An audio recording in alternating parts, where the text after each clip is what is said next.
This is the second video in the chapter Moving Charges and Magnetism. So in the previous video we discussed the basic of what Hans Christian Ørsted did. Like he discovered the phenomenon that whenever there is electric current or if there is any moving charges which is causing current, there will be a magnetic field which is linked or which is associated around that particular current carrying conductor. Or in simple words, wherever there is electricity, there is always a magnetic field surrounding that electric conductor. Correct? That is what he discovered. And we also understood the Biot-Savart's law to find out the magnetic field. If you have some conductor, current carrying conductor, there is a point P which is at some distance.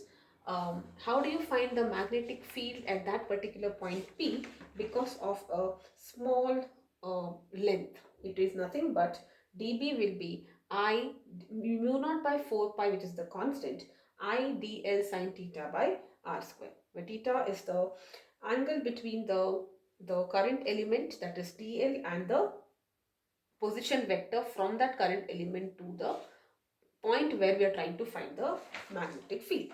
Alright, so we are also done a question. Now let us get into the next part of this. This is one more derivation.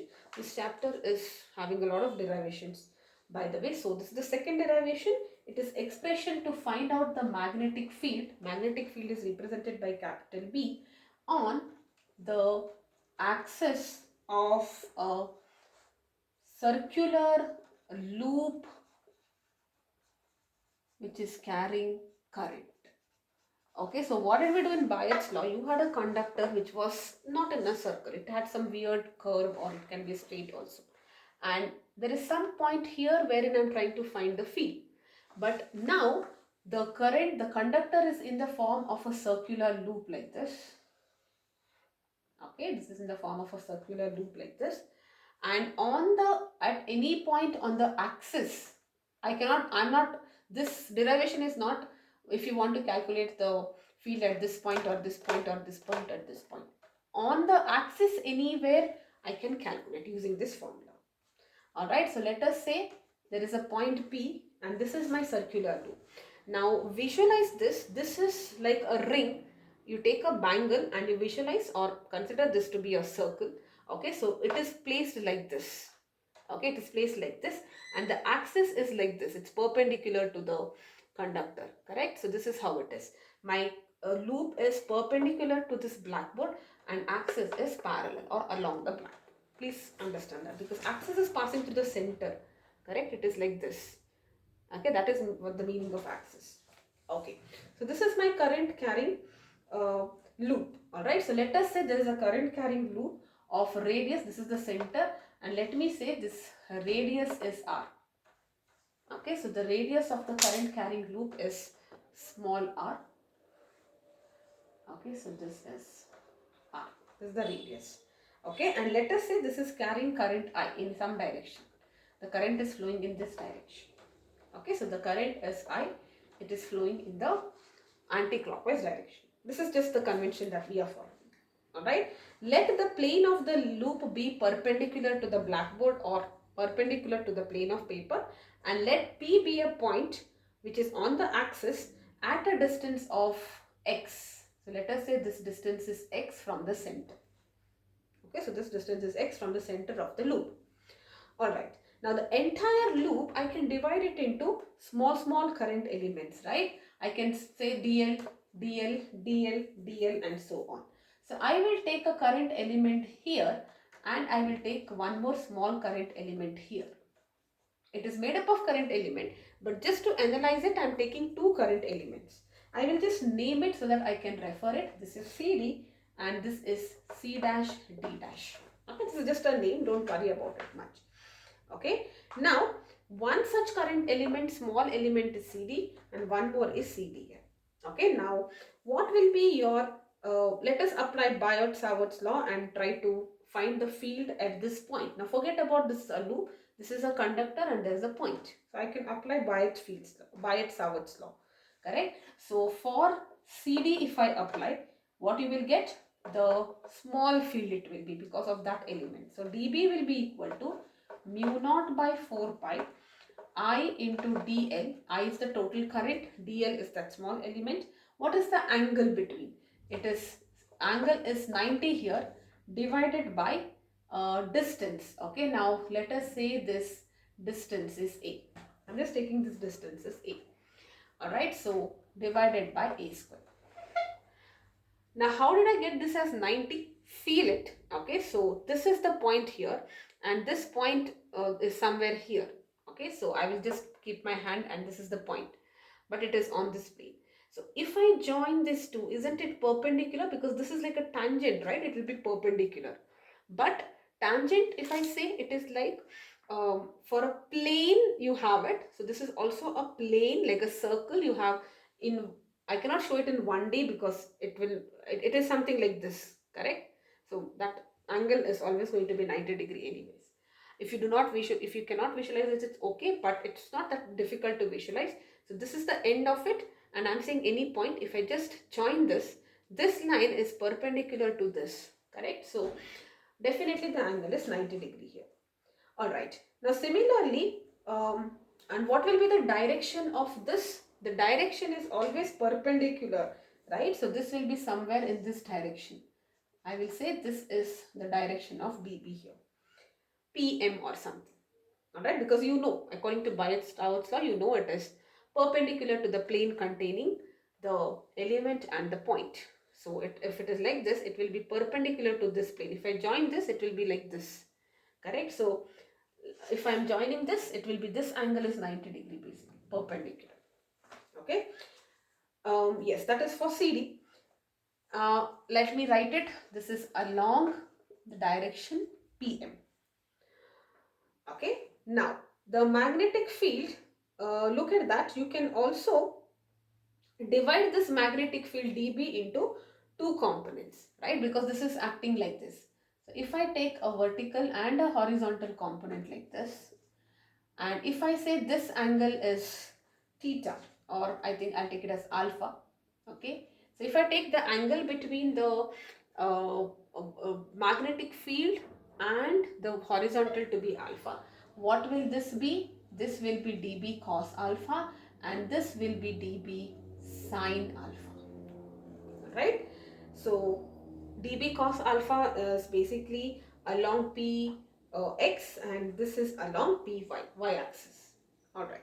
Now similarly for C dash D dash, I can also find at the same point what will be the dB. It is also equal to mu naught by 4 pi I dl. Now sine 90 will be 1 here, so I can just remove this. So it is I dl by a square. Same thing here, right? And in which direction it will be acting? Because of this, it will be acting in this direction, correct? It will be acting in this direction. This will be the dB, and let me name it as n. So this is acting along Pn, correct? So because it's perpendicular to this plane. Now you don't have to visualize this, only this part we will resolve. Okay, if you want, I can anyways write this. Alright, so what did we do? We applied Biot-Savart's law for this point, and we figured out that the magnitude is this much. Theta is 90 because they are perpendicular, and the direction is along PM for this, and for C dash D dash the direction is PM. Alright, now because of these two current elements, I have got two different fields. What will be the resultant? The sign components cancel out each other. Do you see that? The sign components are cancelling out. It's only the cos component which is getting added up. So what will be the resultant? What will be the resultant magnetic field? dB cos alpha plus dB cos alpha. That is 2 dB cos alpha. That will be the resultant, and in which direction? It is along the x direction. So because of these two, I have two vectors like this. The resultant is this. The vertical components, they cancel out each other. Correct? Now, I just have to integrate this to get the total magnetic field because of everything. Okay, but before I integrate, let us try to understand how do we resolve cos alpha, because alpha will not be given to me. Correct? So, look at that carefully. This is alpha, Do you agree this is 90 minus alpha, because this is 90 and this whole thing is this, so this has to be alpha here.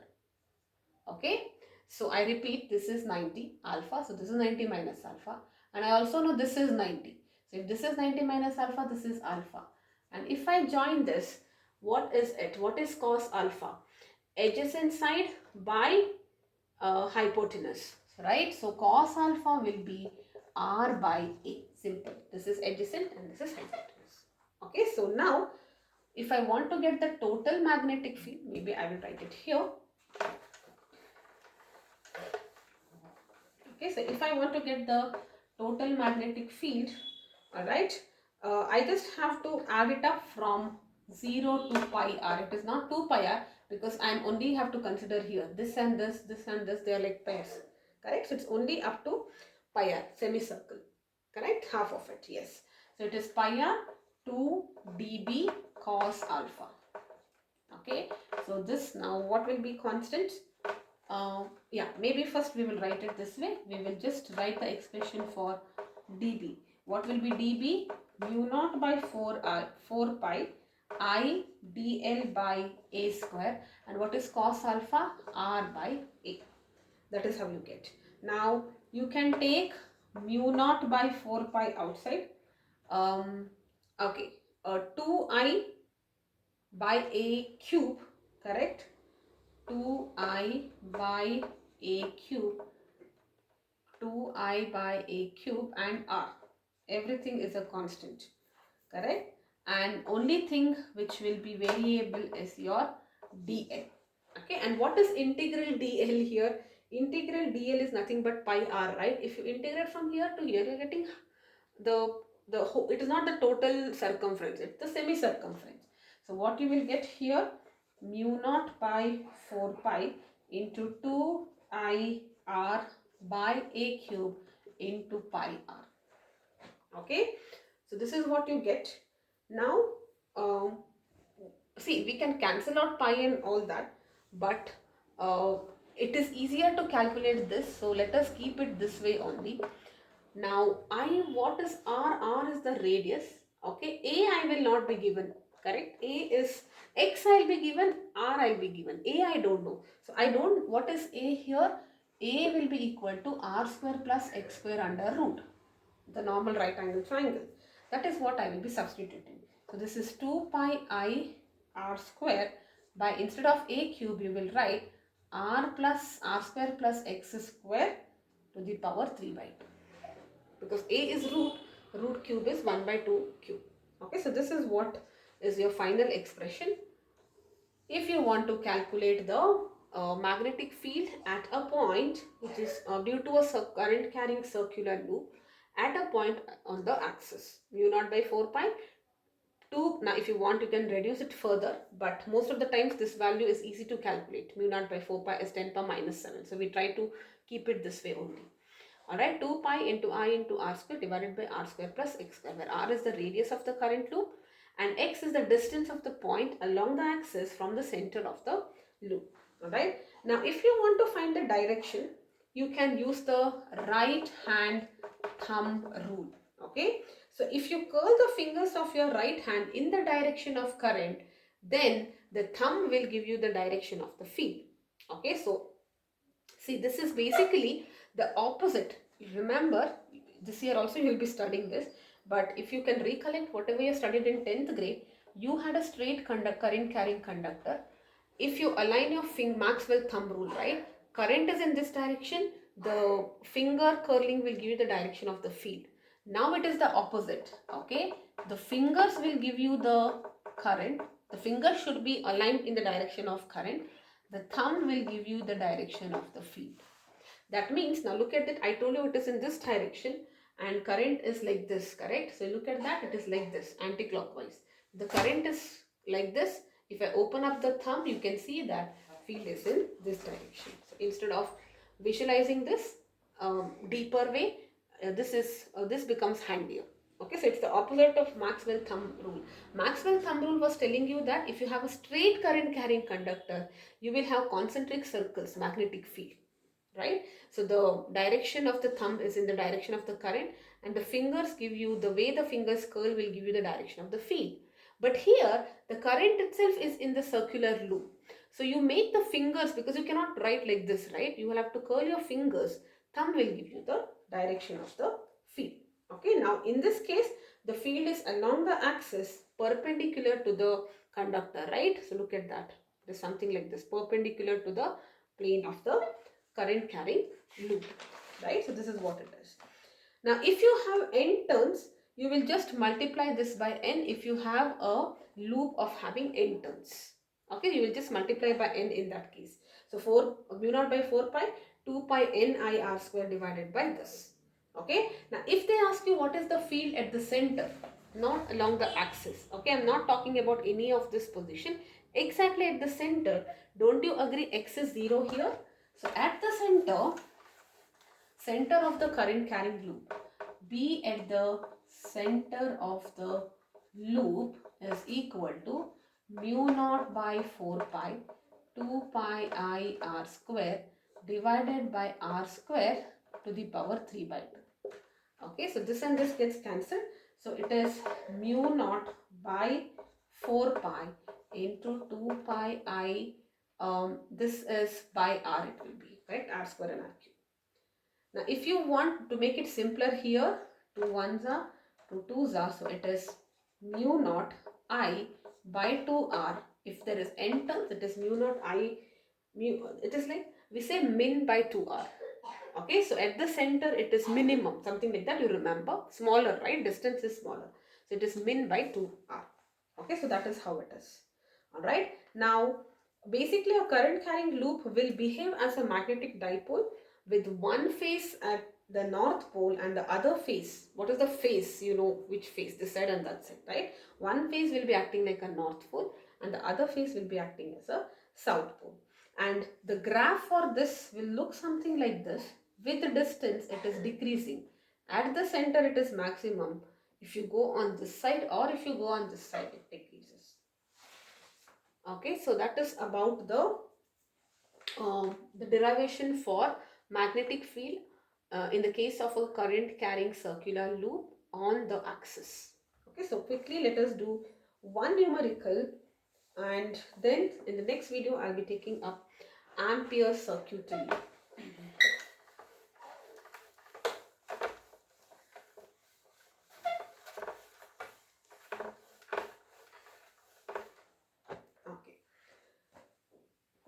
Alright, so you have two circular loops. Okay, so the question, how do you identify that you are supposed to use this derivation or this formula? You will see the word circular loops. So you have two circular loops. Radius is equal to 6.28 centimeters and 3.14 centimeter, arranged concentric to one another. So they are one inside the other. Okay, it's like you can visualize this is one loop, there is one more loop at the center, concentric. Okay, but their planes are at right angles. Very important. Look at that. Planes at right angles. What is the meaning of this? I will tell you. Okay, so it is something like this. Imagine this is smaller. Okay, imagine this to be the I don't have this circular object, but imagine this is the conductor. It is like this. The planes are perpendicular, right? Okay, if I have it like this, they are parallel planes, right? This is the meaning of perpendicular planes. Okay, so it is like, two bangles at 90 degrees which are going inside each other. Okay, fine. If a current of 2 ampere is passed, so current of 2 ampere is passed through each of them. So in each, that means in the bigger and the smaller, both are carrying a current of 2 amperes. You have to find the magnitude of the B at their common center. Since they are concentric, they will have a common center. It is like this and something like this also you can say. You have to calculate the field here, common center. Okay. Yes, so let us write this. So first, one by one, let us first do it for B1, for the first loop. B1. Mu naught by 4 pi, okay, into 2 pi I divided by R1. Okay, because it is the center, we are using that the other formula. All right, where you don't have that arc x and all, that x is 0 here, and number of turns is not given, so we can directly use this. Okay, so this is 10 power minus 7 into 2 into 3.14. Current is 2 amperes. Radius is in centimeter. You convert it into meters. So 10 power minus 2. You just calculate this. This will be this much Tesla. SI unit for field is Tesla. Similarly, you will do B2. Okay, what is the difference when the R is the difference? So it's the same formula. 10 power minus 7, 2 into pi into I by 3.14 into 10 power minus 2. And this comes out to be 4 into 10 power minus 5 Tesla. This is how, so obviously it will be double. Alright, now both are perpendicular, correct? That means the angle is 90. So it is like if B1 and B2 will both be perpendicular, correct? Because think about it, this will be acting in this direction and this will be acting in this direction, right? So they are mutual, the fields are mutual. If this is B1, this will be B2, they are at 90 degree. So what will be the resultant in that case? Isn't it B1 square? You can also write cos 90. Cos 90 is 1. You can directly write it this way. B1 square plus B2 square. That is the resultant. Correct? So, you can write it as 10 power minus 5. 2 square plus 4 square, which is 10 power minus 5 into root 20, which will be 4 point this into 10 power minus 5 Tesla. Alright? So, in the next video, I'll be covering Ampere circuit law.